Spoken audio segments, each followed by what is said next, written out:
You arrive in this world in a cold, dimly lit room, carved into the side of a mountain. No celebration, no announcements, just hushed voices and anxious faces crowding the doorway. First lesson of Shinobi life, delivered before you can even focus your eyes. Making noise gets you killed. These people do not joke about silence.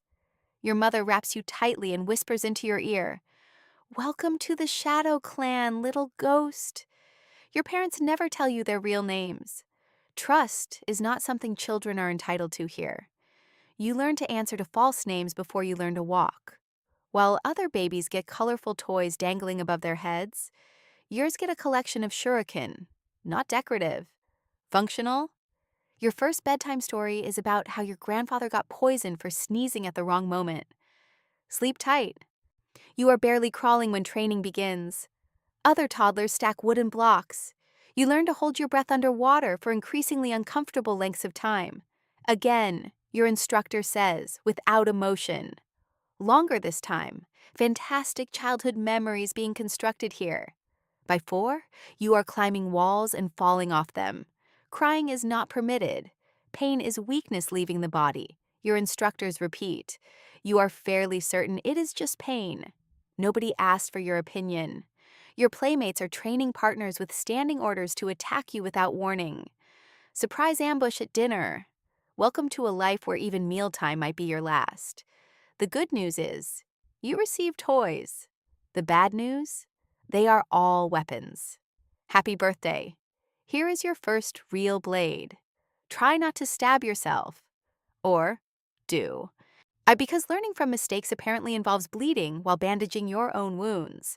Before we continue, if you are watching Lasting Legacy for the first time, please subscribe right now. Stories like this take real work to tell, and your subscription is what keeps us going. Hit that button. Now back to our very unfortunate little ninja. While normal children study reading and arithmetic, your education has some unique additions. Today's lesson: the 17 points of the human body ranked by how quickly striking them causes death. Your schoolwork reads like encrypted threats. Meet me by the river means ambush training at dawn. Homework is mixing your first batch of poison. That would have killed you instantly if you had tasted it. Your instructor notes, impressed. Progress. At 7, stealth training intensifies. Hours standing in freezing streams to eliminate your scent. Move even slightly, and you start again. You learn to walk without sound, which would be more impressive if anyone were allowed to witness it. Congratulations on your completely unobserved achievements. By 10, disguise and deception arrive. Too obvious. A merchant would never hold himself like that. You spend months studying how ordinary people behave so you can imitate them. Deeply ironic, since you have never once been permitted to actually be one. Your diet is its own adventure. While other children enjoy normal meals, you are being fed strange herbs and gradually exposed to common poisons to build immunity. Dinner conversation is memorable. If you can already taste the nightshade, you need faster identification. Again, exquisite. Your teenage years bring actual missions. Habuarn your first. Deliver a message to a neighboring village without being detected. Straightforward. Until a stray dog finds you crouched in the undergrowth and sits there staring at you for 11 minutes. You do not move. The dog eventually loses interest. Mission complete. Not quite. I spotted you 3 times. Your instructor says, appearing from nowhere. Do it again. The hardest part is not physical. It is the mental isolation. No emotions, no real friendships. Smiling at the wrong person is how people disappear permanently. Your only companions are fellow trainees, who are also your competitors. Nothing builds camaraderie like knowing your bunkmate might be ordered to eliminate you someday. By 16, you are a fully operational shinobi. Your first real infiltration mission places you hiding in the ceiling rafters of an enemy lord's castle for 3 consecutive days. 3 days without moving, speaking, or making any human sound. The glamour of this profession is truly overwhelming. Romance? Absolutely not. Any relationship is a security risk. though there is that skilled operative from the neighboring clan who keeps appearing on opposite sides of the same missions. Are they gathering intelligence on you? Are you gathering intelligence on them? Are you in love or simply testing each other's reaction times? Genuinely difficult to determine. Advanced training introduces torture resistance. What does not kill you makes you stronger, unless it damages you permanently, which happens with disturbing regularity. Your clan maintains a collection of retired shinobi missing various body parts as a cheerful illustration of your possible futures. The iconic all-black uniform? Rarely worn. Most days you dress as a peasant or a traveling merchant because the entire point is not looking like a ninja. The impressive equipment is reserved for night operations. Most of your working hours involve scratchy plain clothing and pretending to be fascinated by the price of radishes. The supernatural abilities everyone attributes to Shinobi are also significantly exaggerated.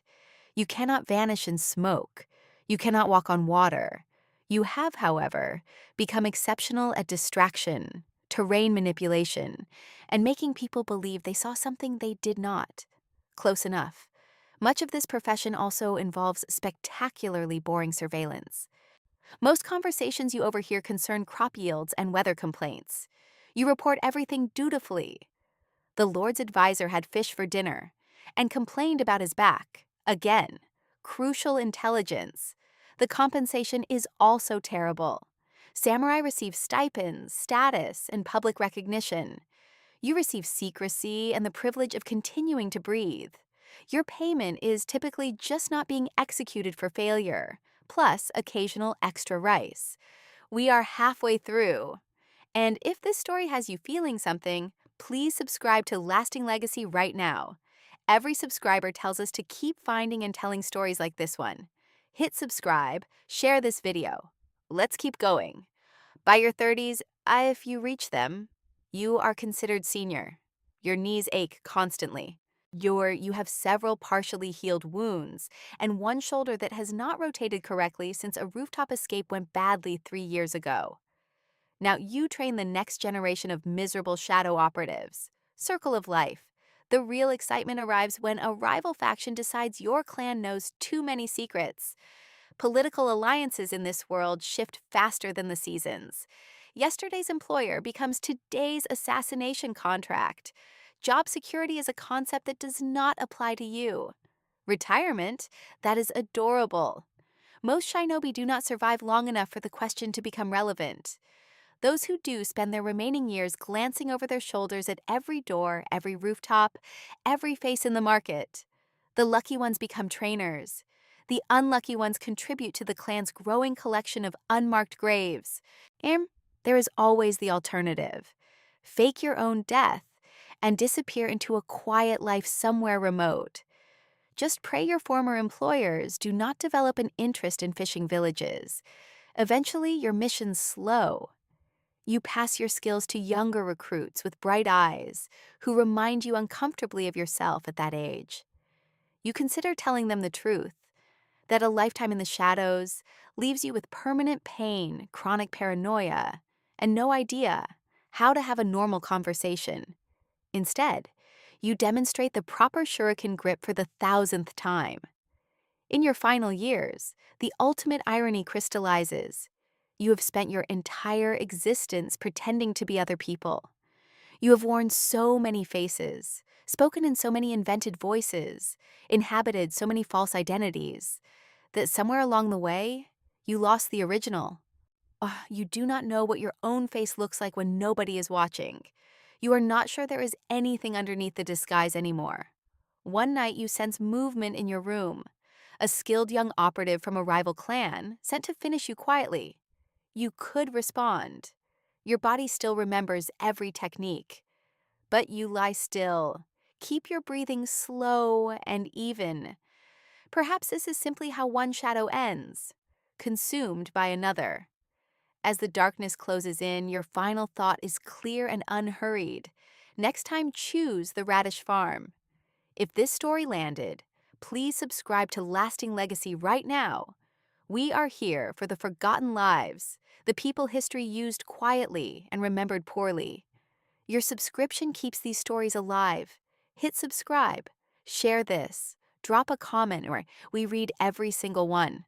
Stay curious, honor the past, build your lasting legacy.